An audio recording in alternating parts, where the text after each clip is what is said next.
আমার শ্রীচরণে আমার কোটি কোটি প্রণাম জানাই। পরম পূজ্যপাদ শ্রী শ্রী বরদার শ্রীচরণে আমার কোটি কোটি প্রণাম জানাই। পরম পূজ্যপাদ আচার্যদেব শ্রী শ্রী দাদার শ্রীচরণে আমার কোটি কোটি প্রণাম জানাই।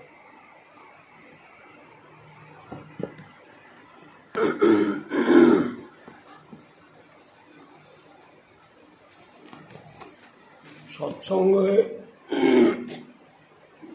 অনেক সময় এমনতর কাজের মধ্যে পড়তে হয়, সৎসঙ্গের মধ্যে থেকেই চলে যেতে হয়, উপায় নাই। কোনটে মুখ্য কোনটে গৌণ এটা আমাদেরকে নির্বাচন করতে হয়।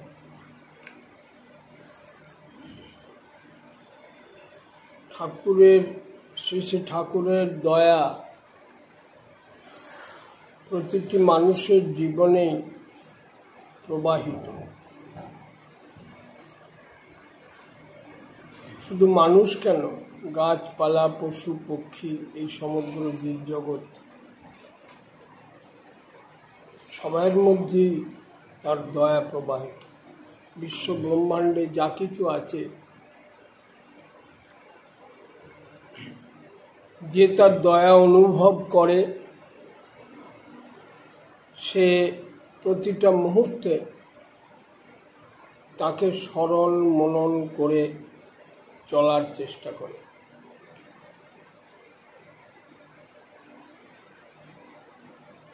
এই পৃথিবীটা একটা মুভিং বডি, সেকেন্ডে 30 কিলোমিটার বেগে ঘুরে চলেছে। সেই মুভিং বডির ওপর আমরা বসবাস করছি, দাঁড়িয়ে আছি। এই পৃথিবী ছিটকে চলে যাচ্ছে না সূর্যের আকর্ষণে, মানে একটা প্রবল আকর্ষণ ধরা আছে।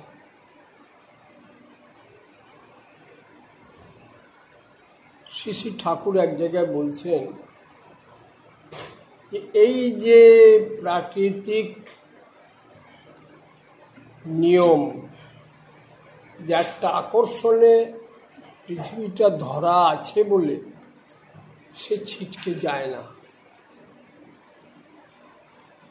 আমাদের জীবনও তাই, যদি তেমনতর কোনো আকর্ষণে ধরা না থাকে তাহলে যে কোনো মুহূর্তে আমরা ছিটকে যেতে পারি। পূজ্যপাদ বাবাইদা যখন দীক্ষার প্রোগ্রামে বেরিয়েছিলেন তখন একটা কথা বহু জায়গায় বলেছেন, সেটা হচ্ছে জীবনটা বহতা নদীর মতো। সেই জন্য কোনো একটা জায়গায় জীবনটাকে বেঁধে রাখতে হয়, তা না হলে সে কখন কোন দিকে ধাবিত হবে তার কোনো ঠিক নাই। এই যে আমার জীবন সবসময় আমার কন্ট্রোলে থাকে না। মানুষ মানে আমরা এই পৃথিবীতে বসে চাঁদে মানুষ পাঠিয়ে এখান থেকে আমরা কন্ট্রোল করতে পারি তার মুভমেন্ট, তার অ্যাক্টিভিটি। কিন্তু আমাদের এমনই অসহায়তা আছে যে আমি নিজেকে কন্ট্রোল করতে পারি না। অনেক সময় মানুষের এই অনিয়ন্ত্রিত জীবনই তার দুঃখের কারণ। আমাদের ভেতরে যেমন প্রেম আছে, প্রীতি আছে, সেবা আছে, সহানুভূতি আছে, ত্যাগ আছে, পারস্পরিকতা আছে, বিশ্বাস আছে, ভক্তি আছে, সেরকম আমাদের ভেতরে দেশ, হিংসা, পরশ্রীকাতরতা, ক্রূরতা, খলতা এসবও আছে। শ্রী শ্রী ঠাকুর আমাদের বলেছেন প্রেম ভক্তির কালচার করতে। আমরা সেইটি করি। সেটা যদি না করি তাহলে আর একজন এসে দাঁড়াবে, এছাড়া কোনো গত্যন্তর নাই। ঠাকুর বলছেন যে হয় উন্নতির চরম শিখরে উঠিয়া যাও, নয়তো সর্বনাশকে আলিঙ্গন করো। তুমি মধ্যস্থলে থাকিতে পারিবে না। এই অসহায়তা মানুষের আছে, এবং sometimes man becomes the helpless victim of the circumstances. কিছু করার থাকে না। শ্রী ঠাকুর আমাদের দয়া করে চলার পথ বলে দিয়েছে।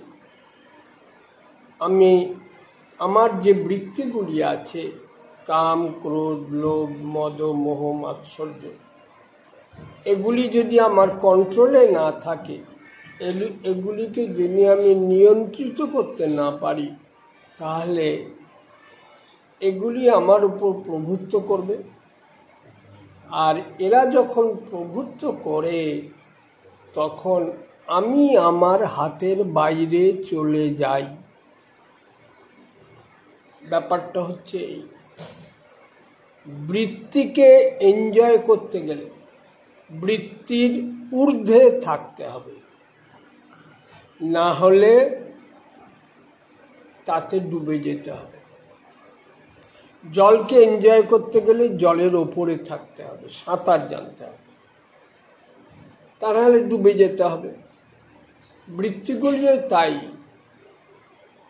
এই যে বান্ডল অফ কমপ্লেক্সেস, এগুলি একটা ওয়াটার টাইট কম্পার্টমেন্টের মতো, এর মধ্যে ঢুকলে বেরোনো যায় না। কেউ কারু শত্রু নয়, আমি আমার শত্রু। আমার যে দুর্বিনীত অহং, আমার অনিয়ন্ত্রিত কাম, ক্রোধ, লোভ, এরাই আমার শত্রু। আমার অন্তর্জগতে বসবাস করে এমন সব কর্মকাণ্ড সৃষ্টি করে, যার ফলে আমি দুঃখ কষ্ট বরণ করি। আবার এগুলিই যখন ভালো করে, তখন আমি আনন্দের অধিকারী হই। আমি যদি ঠাকুরমুখী হই, তাহলে ঠাকুরকে ভালোবাসলে তখন দেখা যায় ঠাকুর যা পছন্দ করেন সেটা আমি করি, ঠাকুর যেটা অপছন্দ করেন সেটা আমরা করি না। এই যে ঠাকুরের লাইকিং ডিসলাইকিংটা, আমার ডিসলাইকিং এবং লাইকিং করে নিতে যখন পারবো, তখন আমার জীবনটা সুখের হবে। যে নিজেকে কন্ট্রোল করতে পারে না, সে আরেকজনকেও কন্ট্রোল করতে পারে না।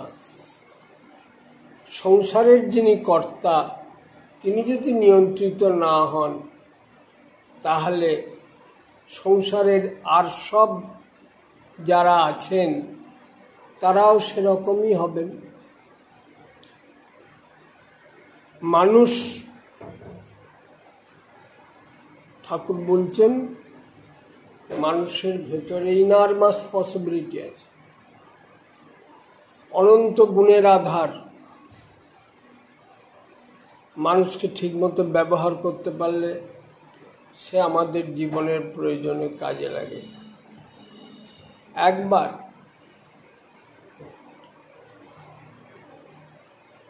শ্রী ঠাকুরের কাছে এক হাইকোর্টের জাস্টিস এসেছিলেন। স্বামী স্ত্রী এসেছিলেন। তো এক দুদিন পর শ্রী ঠাকুর তার স্ত্রীকে ডেকে বলছেন যে, আচ্ছা, বাড়ির দাদার মন মেজাজটা একটু কেমন লাগছে, কথা কম বলছেন। তখন সেই মাটি বললেন ঠাকুরকে যে, ঠাকুর, ওনাকে এখান থেকে যেই একটা ফাঁসির অর্ডার দিতে হবে।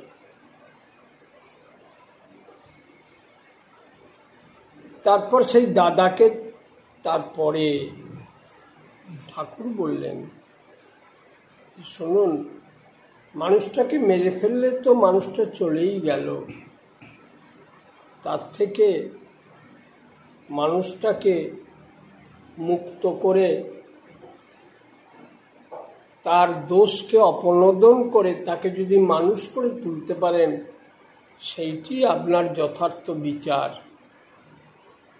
আপনি চেষ্টা করুন তাকে, এটা আমার ইচ্ছা, তাকে মুক্ত করে আপনার কাছে রেখে দিন। আর তাকে কালে কালে আপনার দেখবেন যে আপনার একান্ত অনুগত হয়ে সে আছে এবং আপনার একজন বিশ্বস্ত কাজের লোক হয়ে যাবে। যাই হোক, তিনি কথা না দিয়ে তিনি শুধু ঠাকুরের চরণে নিবেদন করলেন যে, ঠাকুর, আপনি পরম দয়াল, আপনি সবাইয়ের জীবন চান, আপনি চান আমরা সবাই বেঁচে থাকি। আপনি আমার যে আশীর্বাদ করলেন, আমি প্রাণপণে চেষ্টা করব সেই আশীর্বাদ পরিপূরণ করতে। তারপর এখান থেকে যেভাবেই হোক তিনি তাকে মুক্ত করেন এবং নিজের কাছে রেখে দেন। আর কালে কালে দেখা গেল যে সে প্রকৃতই একটা বিশ্বস্ত অনুচর হয়ে গেল। পাবনায় যখন ঠাকুর ছিলেন, সেই সময়ে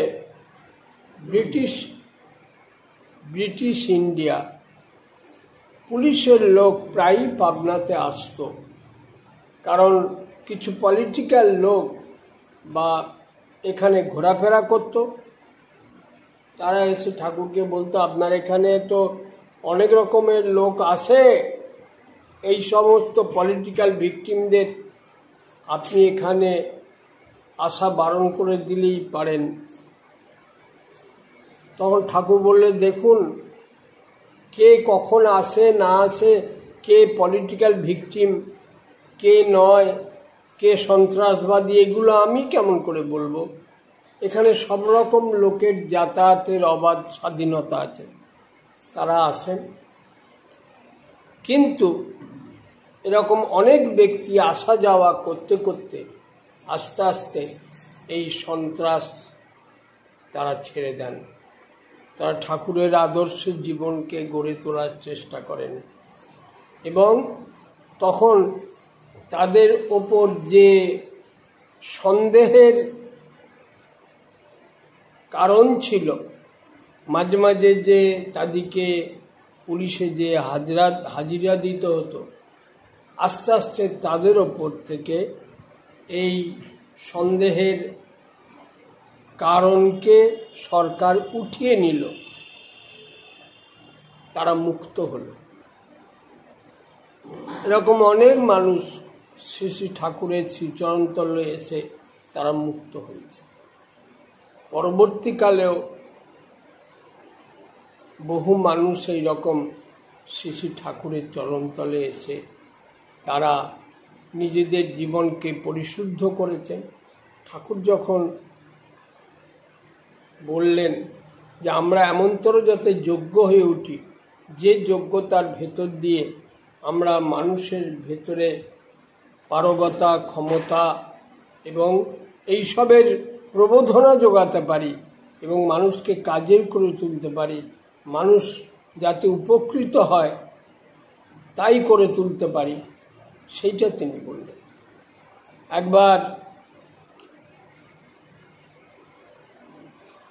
তখন ঠাকুর পাবনায়, পশ্চিমবঙ্গ থেকে কিছু বিশিষ্ট মানুষ ঠাকুরের কাছে যে প্রশ্ন করেছিল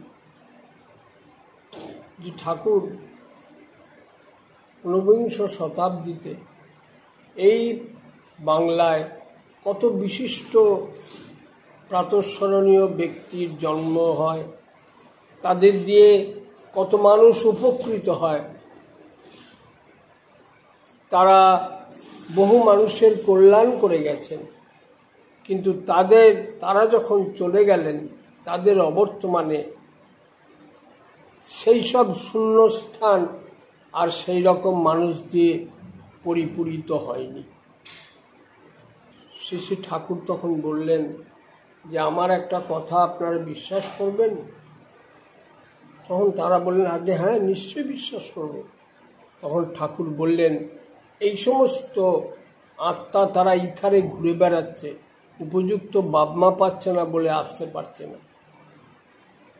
ঠাকুর ওই জন্য শিয়ার দাসকে ঠাকুর বলেছিলেন যে বিবাহ সংস্কার করুন, তাহলে আজ থেকে 25 বছর পরে এমন কতকগুলি মানুষ পাবেন যাদেরকে আপনি যে কোনো কাজ দিয়ে বিশ্বাস করতে পারবেন। শিয়ার দাস যখন ঠাকুরের কাছে বলেছিলেন যে দেখুন আমি যে আপনার কাছে আসতে ইচ্ছা করে প্রায়ই, কিন্তু এমন একটা বিশ্বাসী লোক পাই না যাকে আমার কাজের দায়িত্ব দিয়ে আমি আসতে পারি। ঠাকুর তখন বললেন এখনই যদি বিশ্বাসী লোক না পান তাহলে স্বরাজ এলে, স্বাধীনতা এলে তখন কাদের ওপরে দেশের দায়িত্ব দেবেন? সেই জন্য ঠাকুর তাকে বলেছিলেন যে বিশ্বাসী মানুষ জন্মায়, স্কুল কলেজে মানুষ তৈরি করা যায় না, উপযুক্ত বাবমায়ের মাধ্যমেই মানুষ জন্মায়। এই যে রবীন্দ্রনাথ ঠাকুর, নেতাজি সুভাষ বোস, বিবেকানন্দ, যাদের কথাই আমরা বলি, তারা তো এই বাবা মায়ের মাধ্যমেই পৃথিবীতে এসছেন। তাদের মায়েরা তো তাদের কোনো ইউনিভার্সিটি ডিগ্রি ছিল না, তবুও তারা তো এমনতর সন্তানের জননী হতে পেরেছেন। আজকাল তো অনেক ইউনিভার্সিটি ডিগ্রিধারী মায়েরা আছেন, তারা তো এমনতর সন্তানের জননী হতে পারছেন না। তাহলে মানুষের এই তথাকথিত ইউনিভার্সিটি ডিগ্রির সঙ্গে এগুলোর কোনো সম্পর্ক নাই। মানুষের আচার আচরণ, চাল চলন, চরিত্র, ব্যবহার, সবচেয়ে বড় কথা তাদের জীবনের অনেস্টি, পবিত্রতা, এটা অবশ্যই লাগে। পবিত্রতা না থাকলে এমনতর মানুষ আসতে পারে না। আমরা ভালো কুকুর বা ভালো ঘোড়া, রেসের ঘোড়া, সেগুলির ক্ষেত্রে আমরা পেডিগ্রি মানি। তাদের 20, 30, 40টা জেনারেশন পরপর আমরা দেখি যে যাতে সেই পেডিগ্রি ঠিক থাকে, কিন্তু মানুষের ক্ষেত্রে এইটা আমরা মানি না। এই যে ইউজেনিক সায়েন্সটা আমরা ইগনোর করেছি, যে যাকে খুশি বিয়ে করতে পারে, এটা হয় না। এতে উপযুক্ত মানুষ পৃথিবীতে আসতে পারে না। একবার এক বৈজ্ঞানিক 2টি হাঁসকে নিয়ে পরপর 21টা জেনারেশন তাদেরকে জলে নামতে দেয়নি। তারপরে 22তম যে জেনারেশন, তারপরে যখন জলের কাছে নিয়ে গেল, সঙ্গে সঙ্গে তারা জলে নেমে গেল। তার মানে এইটা তার সংস্কার। অভ্যাসেরই ঝর্ণা হতে জন্মে সংস্কারকে চেঞ্জ করা যায় না। মানুষ ভালো কাজ করতে করতে এই রকম সংস্কার সম্পন্ন হয়ে যায়, তার ভেতর শ্রদ্ধা, ভক্তি, ভালোবাসা, ত্যাগ, মৈত্রী সবকিছু তার ভেতর জেগে ওঠে। তাদের দিয়ে তথাকথিত সমাজের অহিত কোনো কাজ করানো যায় না, তেমনতর মানুষ দরকার।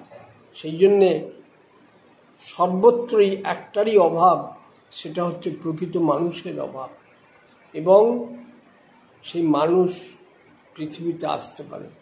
পরম দয়াল শ্রী শ্রী ঠাকুর যা বলেছেন, যজন যাজন ইষ্টভীতি স্বস্তায়নী সদাচার পরিপালন করে চলা, এবং আমি নিজে পরিপালন যদি ঠিক করি, তাহলে আমার পরিবারের লোকগুলি সেই আচরণে অভ্যস্ত হয়ে উঠবে।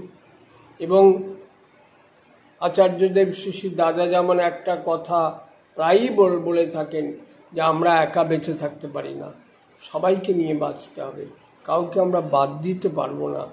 সেই জন্যে পারিপার্শ্বিক ছাড়া আমরা বাঁচতে পারি না।